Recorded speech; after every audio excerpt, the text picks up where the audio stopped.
ಎಲ್ಲರಿಗೂ ದೀಪಾವಳಿ ಹಬ್ಬದ ಹಾರ್ದಿಕ ಶುಭಾಶಯಗಳು. ಎಲ್ಲರೂ ಕೂಡ ದೀಪಾವಳಿನ ಸಂಭ್ರಮದಿಂದ ಆಚರಿಸ್ತಾ ಇರ್ಬೋದು ಅಂತ ಅಂದ್ಕೊಂಡಿದ್ದೇನೆ. ಅದೇ ರೀತಿ ಇವತ್ತು ನಾನು ದೀಪಾವಳಿ ಹಬ್ಬಕ್ಕೆ ಮೇಣದ ಬತ್ತಿಗಳನ್ನು ನಾವು ಸುಲಭದಲ್ಲಿ ಹೇಗೆ ಮಾಡೋದು ಅನ್ನೋದನ್ನು ತಿಳಿಸ್ಕೊಡ್ತಾ ಇದ್ದೇನೆ. ಹಣತೆಯನ್ನು ನಾವು ಹಚ್ತೇವಲ್ಲ, ಎಣ್ಣೆ ಹಾಕಿ ಅದರ ಬದಲಾಗಿ ನೋಡಿ ನಾವು ಈ ರೀತಿ ಮಾಡ್ಕೊಳ್ಬೋದು.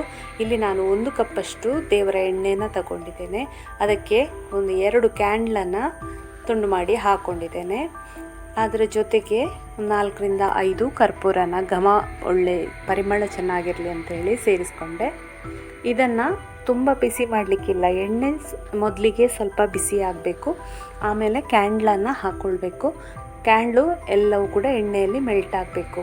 ಆಮೇಲೆ ಕೂಡಲೇ ಆಫ್ ಮಾಡಿ ನಾವು ಈ ಥರ ಮಣ್ಣಿನ ಹಣತೆ ಇರುತ್ತಲ್ಲ, ಅದಕ್ಕೆ ಈ ಮಿಶ್ರಣವನ್ನು ಹಾಕ್ಕೊಳ್ಬೇಕು.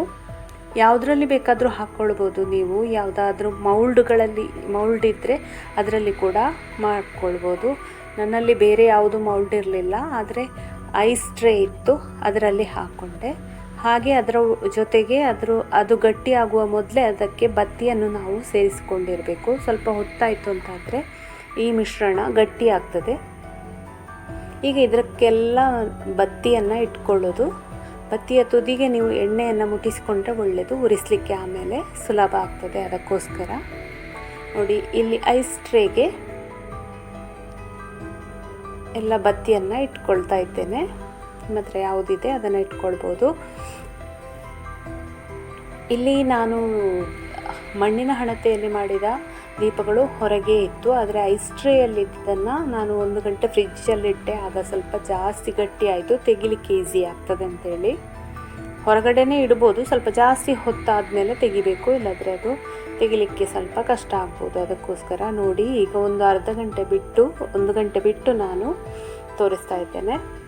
ಇದು ನೋಡಿ ಎಷ್ಟು ಚೆಂದ ಬರ್ತದೆ, ಒಳ್ಳೆ ಸ್ವೀಟ್ ಥರ ಕಾಣಿಸ್ತಿದೆ ಅಲ್ಲ ಈ ಐಸ್ ಟ್ರೇಯಲ್ಲಿದ್ದ ಪೀಸಸ್ಗಳು. ಎಷ್ಟು ಚೆನ್ನಾಗಿದೆ ಅಲ್ವಾ. ಇದು ನಾವು ದೀಪಾವಳಿ ಹಬ್ಬಕ್ಕೆ ಹಣತೆಗೆ ಎಣ್ಣೆ ಹಾಕಿ ಉರಿಸುವಾಗ ಎಲ್ಲ ಕಡೆ ಎಣ್ಣೆ ಎಲ್ಲ ಚೆಲ್ಲುತ್ತಲ್ಲ, ಅದಕ್ಕೆ ಆ ಪ್ರಾಬ್ಲಮನ್ನು ಇದರಲ್ಲಿ ತಪ್ಪಿಸ್ಬೋದು. ಹಾಗೆ ಹಣ ಕೂಡ ಉಳಿತದೆ ಅಂತ ಹೇಳ್ಬೋದು ಒಂದು ಲೆಕ್ಕದಲ್ಲಿ, ಯಾಕೆಂದರೆ ಎಣ್ಣೆ ಕಡಿಮೆ ಉಪಯೋಗಿಸ್ಬೋದು ಇದರಲ್ಲಿ.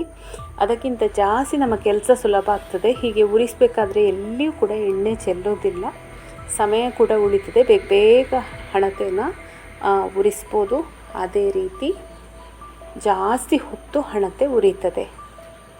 ಇಲ್ಲಾಂದರೆ ಒಂದೊಂದೇ ಬತ್ತಿ ಹಾಕಿ ಎಣ್ಣೆ ಹಾಕಿ ಉರಿಸಬೇಕಾದ್ರೆ ಅದು ಅಲ್ಲಲ್ಲಿ ಸ್ವಲ್ಪ ಸ್ವಲ್ಪ ಎಣ್ಣೆ ಚೆಲ್ತದೆ. ಇದೀಗ ಎಲ್ಲಿ ಕೂಡ ಎಣ್ಣೆ ಚೆಲ್ಲೋದಿಲ್ಲ. ನಮಗಂತೂ ಎಣ್ಣೆ ಚೆಲ್ಲಿದರೆ ಮರುದಿವಸ ಪುನಃ ಅದನ್ನು ಕ್ಲೀನ್ ಮಾಡುವಂಥದ್ದು, ಇರುವೆ ಬರುವಂಥದ್ದು ಕೆಲಸ ಅದು ತುಂಬ ಇರ್ತದೆ. ಈ ರೀತಿ ಮಾಡೋದ್ರಿಂದ ನಿಮ್ಮ ಕೆಲಸ ತುಂಬ ಸುಲಭ ಆಗ್ತದೆ ಫ್ರೆಂಡ್ಸ್. ನೀವು ಕೂಡ ಈ ಸಲ ದೀಪಾವಳಿಗೆ ಈ ಥರ ಮಾಡ್ಕೊಂಡು ನೋಡಿ, ಎಷ್ಟು ಚಂದ, ತುಂಬ ಹೊತ್ತು ಉರಿತದೆ ಕೂಡ ದೀಪ. ಫ್ರೆಂಡ್ಸ್, ನಿಮಗೆ ಈ ವಿಡಿಯೋ ಇಷ್ಟ ಆದರೆ ಲೈಕ್ ಮಾಡಿ, ಶೇರ್ ಮಾಡಿ, ಕಮೆಂಟ್ ಮಾಡಿ, ಹಾಗೆ ಸಬ್ಸ್ಕ್ರೈಬ್ ಮಾಡೋದನ್ನು ಮರಿಬೇಡಿ. Thank you for watching my video. Thank you. ಹೀಗೇ ಬೇರೆ ಬೇರೆ ರೆಸಿಪಿಗಳೊಂದಿಗೆ ಮತ್ತೆ ಬರ್ತೇನೆ. ಅಲ್ಲಿಯವರೆಗೆ ನಮಸ್ಕಾರ. ಎಲ್ಲರಿಗೂ ಕೂಡ ದೀಪಾವಳಿ ಹಬ್ಬ ಹಾರ್ದಿಕ ಶುಭಾಶಯಗಳು. ಎಲ್ಲರಿಗೂ ಒಳ್ಳೆಯದಾಗಲಿ ಅಂತ ಈ ಮೂಲಕ ಕೇಳ್ಕೊಳ್ತಿದ್ದೇನೆ. ಬಾಯ್ ಬಾಯ್.